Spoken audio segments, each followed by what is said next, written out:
Do'konimizga juda ham bir sifatli, zo'r mahsulot kelgan. Buni sizlarga ko'rsatib o'tmasam bo'lmaydi. Bilasizlar, do'konimizda tiyagalar sotiladi. Tiyaga har xil, suyakka o'xshagan tiyagalar. Shuni pluntuslari ham kelgan. 4 xili bor. 4 xilini terib qo'ydim. Juda ham qattiq material bu, juda ham kuchli. Qo'l bilan qayrib ham sindira olmaysizlar. Bo'yi 10 cm, uzunligi esa agar 2 ga 40 bo'ladi. Juda ham qattiq material bu. Agar MDF dan pluntus ishlatmoqchi bo'lsalaringiz, MDF ni metri kamida 35 ming, 40 ming so'mdan chiqadi va undan yuqori 50 minglab ketaveradi sifatiga qarab. Buni esa sifati MDF nikidan ham zo'r, sinmaydi, juda ham ko'p yil xizmat qilib beradi.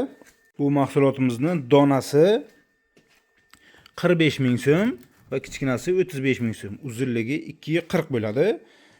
Metrga hisoblaganda MDF dan ancha arzon. Buni metrga bo'lganda 18 ming, 19 ming atrofi chiqadi grubi, kattalari, kichkinasi undan ham arzon bo'ladi. Ham arzon, ham sifatli. Juda ham zo'r mahsulot. Agar sizlarga ham sifatli mahsulotlar kerak bo'lsa, hammasi bizda.